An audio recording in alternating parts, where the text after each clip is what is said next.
Welcome. Today, we're diving into the crucial role of humidity control in cleanrooms. Dr. S.K. Singh will guide us through why managing moisture levels isn't just a detail. It's a critical environmental factor that impacts everything from product quality to safety. Let's explore how this often overlooked element makes all the difference. Let's start by understanding what relative humidity really means. It's the amount of water vapor in the air, shown as a percentage of the maximum moisture the air can hold at a certain temperature. Humidity isn't just about comfort, it's a critical process parameter. It impacts product quality, microbial growth, how comfortable people feel, equipment function, and even electrostatic charge buildup. Because of this, regulations require us to control, monitor, and document environmental conditions carefully.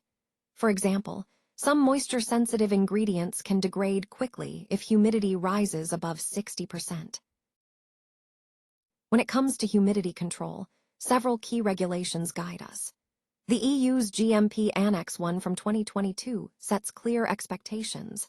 We need a solid environmental monitoring strategy, backed by scientific reasoning for our limits, and continuous monitoring when it makes sense. The US FDA's CGMP focuses on keeping manufacturing areas controlled to prevent contamination.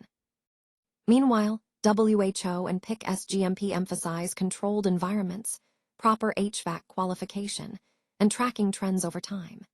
Even ISO 14644 highlights temperature and humidity as critical cleanroom factors. Ignoring these can lead to serious regulatory observations, like FDA Form 483 notices for failing to address repeated humidity issues. High humidity in cleanrooms poses serious risks, especially for powders, lyophilized products, and dry powder inhalers. Take effervescent tablets, for example. They absorb moisture, which can trigger premature chemical reactions, shorten shelf life, and even lead to product rejection. Humidity also encourages microbial growth. Bacteria, fungi, and molds thrive in these conditions. On top of that, it accelerates product degradation through hydrolysis, causing loss of potency and reduced stability. Packaging isn't immune either. Blister packs can deform, and labels may fail to stick properly. Low humidity in cleanrooms creates several risks we can't ignore. First, electrostatic discharge, or ESD, becomes a real problem. It attracts particles, contaminates products, and can even cause electronic equipment to malfunction. Then there's operator discomfort, dry skin, irritated eyes, and lower productivity. Material handling suffers too, with powders segregating and materials sticking where they shouldn't. For example, in capsule filling, when relative humidity drops below 25%, static builds up and leads to inaccurate filling weights. It's a chain reaction we need to manage carefully. When setting humidity limits, we rely on three key sources: product stability studies, development data, and risk assessments. These help us understand how moisture affects each product. For example, moisture-sensitive antibiotics often need relative humidity below 30% to stay effective. Different product types have typical humidity ranges. Tablets usually require 35 to 55%, capsules 35 to 50%, and dry powder inhalers even lower, between 20 and 35%. Some products, like biologicals, need specific conditions tailored just for them. Let's talk about how HVAC systems manage humidity, both removing and adding moisture to the air. For dehumidification, common methods include cooling coils, desiccant dehumidifiers, and refrigeration systems. On the flip side, humidification often relies on steam humidifiers or clean steam generators to add moisture when needed. To keep everything balanced, control devices like humidity sensors, programmable logic controllers, and building management systems work together. For example, a sterile filling facility might use desiccant wheels to keep relative humidity steady at around 40%, plus or minus 5.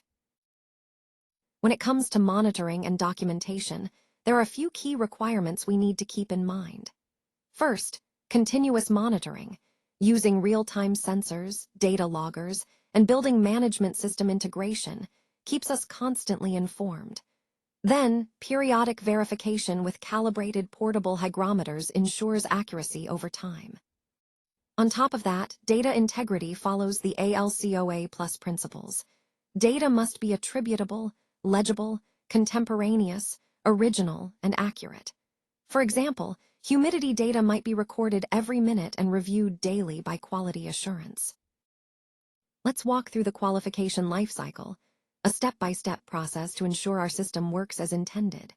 First, design qualification, where we set the humidity specifications.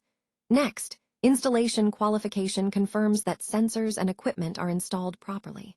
Then, operational qualification tests humidity control across the full operating range. Finally, performance qualification shows consistent performance during everyday use. For example, an HVAC system is challenged at seasonal temperature extremes to verify it can maintain proper humidity control. Let's walk through how we manage humidity excursions and the corrective actions that follow. First, we detect the deviation, something's off with the humidity levels. Then, we assess how this might impact the product. Next, we dig into the root cause, why did this happen? From there, we take corrective action to fix the immediate problem, and preventive action to stop it from happening again. Finally, we verify that these steps actually worked. Common causes include HVAC failures, sensor issues, doors left open, or poor maintenance. For example, if relative humidity jumps from 45 to 70% due to a cooling coil failure, affected batches are put on hold while we assess the risk. Let's explore how emerging technologies are reshaping continuous verification in Industry 4. Smart sensors and wireless monitoring feed real-time analytics, giving us instant insights. Predictive maintenance uses AI to keep HVAC systems running smoothly before issues arise. Continuous process verification tracks trends like humidity, sending early warnings when things drift. Digital twins simulate cleanroom conditions, letting us test scenarios virtually. For example, an AI model can predict humidity spikes 2 hours ahead, so we can act before problems happen. This proactive approach keeps environments stable and processes reliable. When it comes to regulatory expectations, humidity stands out as a critical environmental parameter. It directly impacts product quality, microbial control, equipment performance, and regulatory compliance. Because of this, humidity limits can't just be arbitrary. They must be backed by solid scientific justification. Continuous monitoring is a must, and data integrity is key. HVAC systems need proper qualification and regular requalification. All of this fits within a risk-based approach that aligns with major global standards, from EU GMP Annex 1 to FDA CGMP and beyond. Thanks for joining me today. If you want to explore this topic further or have any questions, don't hesitate to reach out. I appreciate your time and attention, and I look forward to continuing the conversation. Thank you. This video was created with SlideSpeak. Visit SlideSpeak to turn your presentations into engaging AI-narrated videos.